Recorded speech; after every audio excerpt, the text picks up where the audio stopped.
ہر wealth میں 3 leaflet یا کسپس ہوتے ہیں جو فائبر ٹیشو کی ڈوریوں کے ذریعے دل کی دیوار سے جڑے ہوتے ہیں۔ ان ڈوریوں کو کارڈی ٹینڈنی کہا جاتا ہے جو پیپلری مسلز کے ذریعے کنٹرول کیے جاتے ہیں۔ یہ کروز ویلف کو مضبوطی سے بند رکھنے میں مدد دیتے ہیں۔ ٹرائکسپڈ ویلف میں 3 کروز ہوتے ہیں، مائٹرل میں 2 اور سیمی لونر ویلف میں بھی 3 ہوتے ہیں۔ اب اگر ہم کارڈیو واسکولر لینڈ مارکس کی بات کریں تو اس تصویر میں کارڈیو واسکولر لینڈ مارکس کو بیان کیا گیا ہے جو دل اور سینے کے معائنے کے دوران استعمال کیے جاتے ہیں۔ اس تصویر میں کی لینڈ مارک لائنز کو مختلف کلر سے ظاہر کیا گیا ہے، جیسے پرپل لائن اینٹیریئر ایگزیلری لائن کو ظاہر کر رہی ہے، یلو لائن پوسٹیریئر ایگزیلری لائن کو ظاہر کر رہی ہے، پنک لائن مڈ ایگزیلری لائن کو ظاہر کر رہی ہے، اور گرین لائن مڈ کلیویکولر لائن، اور جو بلو لائن ہے وہ مڈ اسٹرنل لائن کو ظاہر کر رہی ہے۔ اب اگر ہم ان لائن کو ڈیفائن کریں تو مڈ اسٹرنل لائن سینے کے بالکل درمیان میں موجود لکیر ہے، مڈ کلیویکولر کندھے کی ہڈی جسے ہم کلیویکل کہتے ہیں کے درمیان سے نیچے آنے والی لکیر ہے، مڈ ایگزیلری بغل کے بیچوں بیچ موجود لکیر ہے، اور انٹیریل ایگزیلری لائن سینے کے اگلے حصے میں بغل کے قریب لائن ہے، اور پوسٹیریئر ایگزیلری لائن پیچھے کی جانب بغل کے قریب لائن ہے۔ اس تصویر میں کارڈیک آسکلٹیٹری ایریاز بھی دکھائے گئے ہیں جیسے آئیروٹک ایریا، پلمونری ایریا، ٹرائکسپڈ ایریا اور مٹرل ایریا۔ ان ایریاز پر ان ویلف کے ساؤنڈ سنے جا سکتے ہیں۔ اس تصویر میں اسٹرنو کلیویکولر ایریا، سپرا اسٹرنل نوچ، زیفائڈ پروسیس اور ایپیگیسٹرک ایریا کو بھی دکھایا گیا ہے۔ اسٹرنو کلیویکولر ایریا وہ مقام ہے جہاں کلیویکل اور اسٹرنم آپس میں جڑتے ہیں۔ سپرا اسٹرنل نوچ گردن کے نیچے حصے میں اسٹرنم کے اوپری سرے پر موجود گڑھا ہے۔ زیفائڈ پروسیس سینے کی ہڈی اسٹرنم کے نیچے سرے پر موجود چھوٹی اور نوکیلی ساخت ہے۔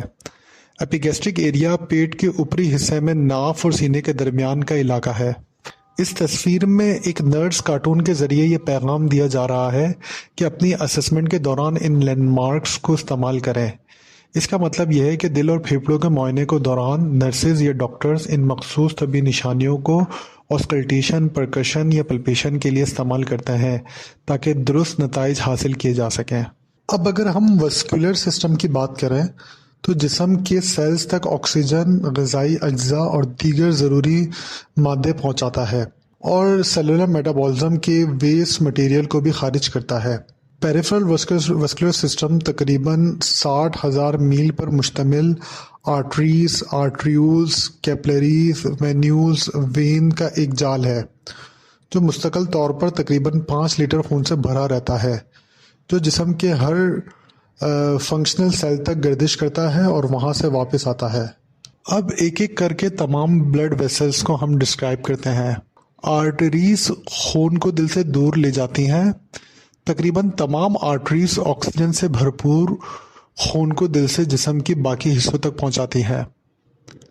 اس کا واحد ایکسیپشن پلمونری آرٹری ہے جو آکسیجن سے محروم خون کو دائیں وینٹریکل یعنی رائٹ وینٹریکل سے پھیپھڑوں تک لے جاتی ہیں۔ آرٹریز کی دیواریں موٹی ہوتی ہیں کیونکہ یہ خون کو زیادہ دباؤ میں لے کر جاتی ہیں۔ اب اگر ہم کیپلریز کی بات کریں تو خون اور سیل کے درمیان فلوئڈ، نیوٹرینٹس اور میٹابولک ویسٹ کا تبادلہ کیپلریز میں ہوتا ہے۔ یہ تبادلہ اس لیے ممکن ہوتا ہے کیونکہ کیپلریز کی دیواریں پتلی اور انتہائی قابل نفوذ یعنی پرمیبل ہوتی ہیں۔ آرٹریولز خون کے بہاؤ کو قابو میں رکھنے کے لیے کانسٹرکٹ اور ڈائلیٹ ہوتی ہیں تاکہ مناسب مقدار میں خون کیپلریز تک پہنچ سکے، جبکہ وینیولز کیپلریز سے خون کو جمع کرتی ہیں۔ اب آخر میں ہم وینز کی بات کرتے ہیں تو وینز خون کو دل کی طرف واپس لے جاتی ہیں۔ زیادہ تر وینز آکسیجن سے محروم خون لے کر جاتی ہیں، لیکن پلمونری وینز اس سے ایکسیپشنل ہیں کیونکہ یہ پھیپھڑوں سے آکسیجن شدہ خون کو لیفٹ ایٹریم تک پہنچاتی ہیں۔ وینز گردش کرنے والے خون کے لیے ایک بڑا ذخیرہ یعنی ریزروائر کا کام کرتی ہیں۔ وینز کی دیواریں آرٹریز کی نسبت پتلی اور زیادہ لچکدار مطلب پیلیبل ہوتی ہیں۔ مزید یہ کہ وینز میں وقفے وقفے سے ویلف موجود ہوتے ہیں جو خون کو پیچھے جانے سے روکتے ہیں۔ اگر ہم ویسل والز کی بات کریں تو آرٹریز اور وینز کی تین لیئرز ہوتی ہیں: ٹونیکا انٹرنا، ٹونیکا میڈیا اور ٹونیکا ایکسٹرنا۔ آرٹریز میں ٹونیکا میڈیا وینز کے مقابلے میں زیادہ چوڑی ہوتی ہے اور کیپلریز صرف سنگل لیئر ہوتی ہیں۔ اب ہم دل کی فزیولوجی کے بارے میں بات کرتے ہیں تو دل کے سکڑنے اور پھیلنے کا عمل ایک مخصوص ترتیب میں ہوتا ہے جسے کارڈک سائیکل کہا جاتا ہے۔ یہ سائیکل ان الیکٹریکل امپلسز کے ذریعے کنٹرول ہوتی ہے جو عام طور پر ایسے نوڈ سے شروع ہوتی ہے، اور کارڈک سائیکل کا دورانیہ 0.8 سیکنڈز ہوتا ہے۔ اب اگر ہم دل کے کنڈکشن سسٹم کی بات کریں تو دل کا کنڈکشن سسٹم دل کے پیس میکر یعنی ایسے نوڈ سے شروع ہوتا ہے۔ جب الیکٹریکل امپلسز ایسے نوڈ سے خارج ہوتی ہیں تو یہ بیک مین بنڈل اور انٹرنوڈل پاتھ ویز کے ذریعے ایٹریا میں پھیلتی ہیں اور پھر اے وی نوڈ اور وینٹریکلز تک پہنچتی ہیں۔ اے وی نوڈ سے گزرنے کے بعد الیکٹریکل امپلسز پہلے بنڈل آف ہس میں داخل ہوتی ہیں، پھر بنڈل برانچز کے ذریعے آگے بڑھتی ہیں اور آخر میں پرکنجی فائبرز تک پہنچتی ہیں، جہاں سے وینٹریکلز کا سکڑنا یعنی کنٹریکشن مکمل ہوتا ہے۔ اب ہم کارڈیک سائیکل کی بات کرتے ہیں تو کارڈیک سائیکل 2 مراحل پر مشتمل ہوتا ہے: سسٹول اینڈ ڈائسٹول۔ سسٹول یہ وہ مرحلہ ہے جب دل سکڑتا ہے یعنی کانٹریکٹ ہوتا ہے اور خون کو جسم میں آگے بھیجتا ہے۔ ڈائسٹول یہ وہ مرحلہ ہے جب دل آرام کرتا ہے یعنی ریلیکس ہوتا ہے اور خون سے بھر جاتا ہے۔ اب اگر ہم ایٹریل اور وینٹریکولر سسٹول دونوں کو الگ الگ کر کے بیان کریں تو ایٹریل سسٹول وہ مرحلہ ہے جب ایٹریا سکڑتے ہیں اور خون کو وینٹریکلز میں منتقل کرتے ہیں۔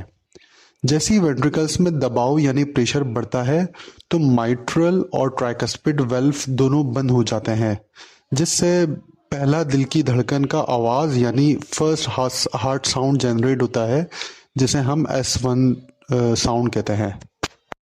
اب ہم وینٹریکولر سسٹول کی بات کریں تو ایٹریل سسٹول کے فوراً بعد وینٹریکل سکڑتے ہیں اور خون کو پھیپھڑوں اور باقی جسم یعنی ریسٹ آف دا باڈی کی طرف خارج کرتے ہیں۔ وینٹریکلز کے سکڑنے کے اختتام پر آئیروٹک اور پلمونری ویلف بند ہو جاتے ہیں، جس سے دل کی دوسری دھڑکن کی آواز جنریٹ ہوتی ہے، جسے ہم S2 ساؤنڈ کہتے ہیں۔ اب اگر ہم آرٹیریل پلسز کی بات کریں تو آرٹیریل پلسز دراصل خون کی پریشر ویوز ہوتی ہیں جو دل کی پمپنگ ایکشن کے ذریعے پیدا ہوتی ہے۔ آرٹیریل سسٹم کی تمام خون کی نالیاں یعنی ویسلز ان دھڑکنوں کو محسوس کرتی ہیں، لیکن یہ صرف وہاں محسوس کی جا سکتی ہے جہاں کوئی آرٹری جلد کے قریب ہو۔